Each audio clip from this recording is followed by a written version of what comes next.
Hello children, have a nice day. Let us continue our history class today again. In the last day we have discussed about the changes that happened in Europe during the period between 1830 to 1848, and that period is known as Age of Revolution. The major incident during those times was just like July Revolution of France, Greek War of Independence, or Silesian War of Weavers in France, or the supporters or the support given by the revolutionary leaders or the romantic leaders, etc.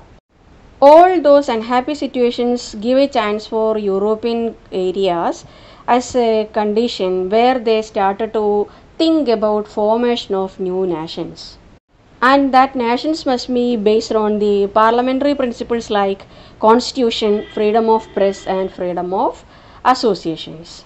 Let us find out such new nations, those who formed during this period after the Age of Revolution in Europe. Let us start to study about how two important countries formed in Europe known as Germany and Italy. So we can study about unification of Italy and Germany today. After 1848, as Europeans, especially under liberal nationalist or revolutionary leaders, started to give an inspiration for people to think about a new type of government, its ideas spread in different parts across Europe, and its results were ended or came into formation of Italy and Germany also. While we are starting to study about the unification of Germany, first we need to know that if we need to unite something, what will be its condition really. So first of all we can study that Germany was an association of 39 states, or association or an alliance of 39 states with a common German speaking people. And the dominant state out of these 39 was Prussia. So in 1848, a group of revolutionaries, especially middle class revolutionary people, comes from the categories of professionals, businessmen, and prosperous patrons, came together in the city of Frankfurt and decided to vote for an all German National Assembly. That is considering as the first thought or the first step of German unification.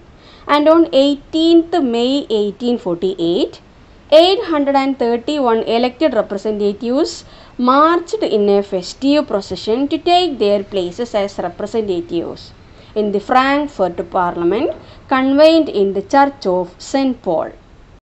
They already drafted a constitution for German nation, and they decided to make the Germany as a constitutional country. When all these 831 members joined in the Frankfurt Parliament, they invited the ruler of Prussia, that is Frederick William IV. As he was the ruler of Prussia, he was invited by the 831 members to be the leader of that constitutional monarch.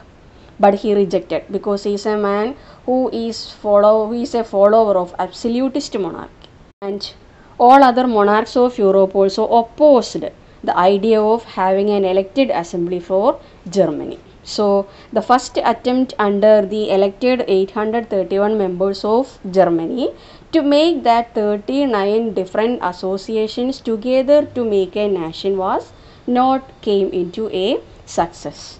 Even though the monarchs of Europe together was able to suppress the attempt of our liberal nationalists in Germany in order to unify Germany in 1848, they didn't give up the idea of unification. Moreover, the ideas of democratic principles and revolutionary changes were also already spread across Europe also. Even though the initiative taken by the liberal nationalists in Germany in order to make a nation building was not success, it was also not supported by the landowners of Prussia. And the landowners, or the greatest landowners of Prussia, were called Junkers. But anyhow, as once Prussian ruler Frederick William IV was not interested to be a constitutional monarch, later, after some years back, when new rulers came to Prussia, they started to think about the unification of Germany once more. That's why when Otto von Bismarck, he is also known as the Iron Bismarck, when he became the minister or the chancellor of Prussia, he decided to unify Germany once again. As he was known as the architect of German unification, the process of unification carried out with the help of Prussian army and bureaucracy. In order to unify Germany under Otto von Bismarck, he was managed to conduct three major wars within 7 years. And that wars were, one is with Austria, another one with Denmark, and the third one was with France. After completing these three major wars with the different neighboring states, the Prussian victory was a reality. And Otto von Bismarck was able to complete the process of unification of Germany in 1871. And in January 1871, the Prussian king William I was proclaimed by Otto von Bismarck as the German emperor in a ceremony held at Versailles. And in 18th January 1871, an assembly comprising of the princes of neighboring German states or representatives of army, important Prussian ministers including Chief Minister Otto von Bismarck, gathered in the Hall of Mirrors in the Palace of Versailles to proclaim the new German emperor headed by Kaiser William I of Prussia. By this announcement, the process of unification of Germany was completed.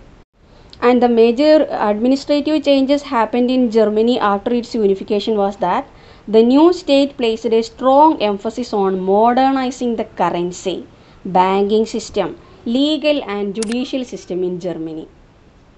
And these changes were also an important inspiration to the rest of Europe also just after this unification of Germany under the able person Otto von Bismarck. While we are starting to study about the unification of Italy, we need to focus on major four important figures of unification of Italy, just like Joseph Mazzini, Joseph Garibaldi, Victor Emmanuel II and Count Camilla Cavour. These four important personalities had their great role in unification of Italy. And while we are coming to the condition of or going to the condition of political condition of Italy, it also was a patchwork of more than 7 or 8 different dynasties. It was divided into 7 states, of which one is Sardinia Piedmont. It was the most important predominant powerful country or predominant state in Italy. And Sardinia Piedmont was the only important state in Italy which was ruled by an Italian prince.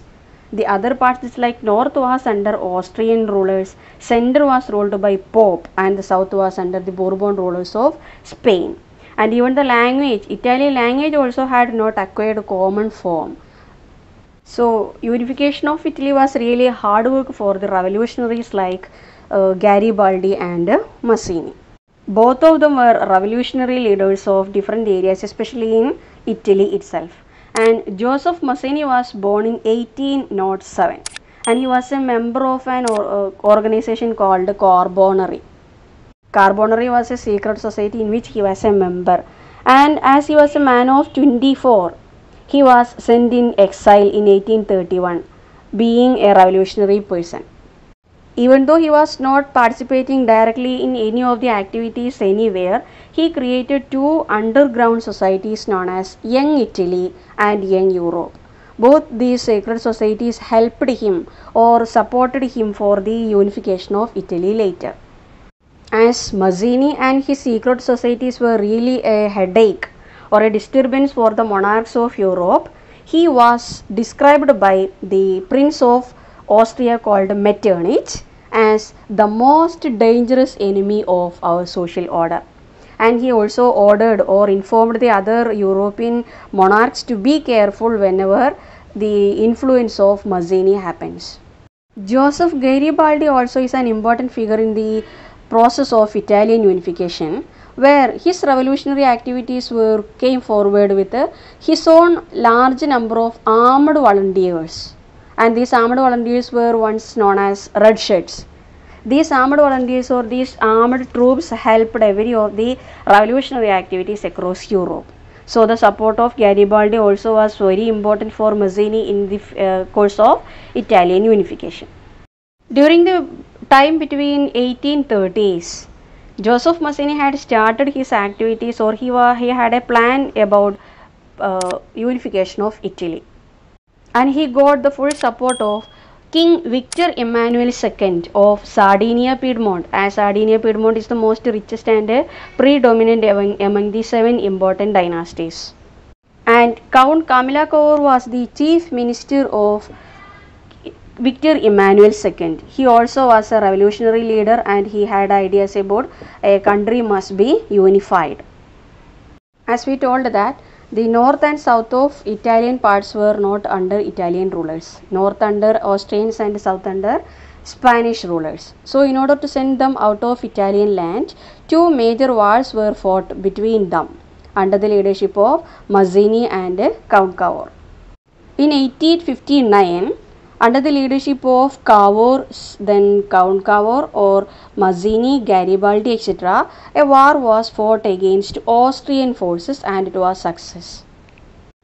In these battles, apart from regular troops, a large number of armed volunteers under the leadership of Garibaldi also joined in the war. So in 1860, they marched towards south and also sent the Bourbon rulers of Spain from the southern part of India, and they were able to get the kingdom of 2 Sicilies under Italian control.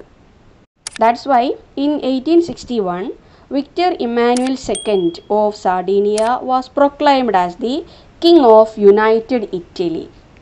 By this declaration of Victor Emmanuel II as the King of Unified Italy in 1861, the process of Italian unification came to an end, and it was very successful. So Italy and Germany, even though they had many more different areas under different rulers, all these came together under leadership and become 2 separate nations. So children, let us wind up our class today now, and we will continue the remaining parts of the lesson in the next class. So thank you. Have a nice day.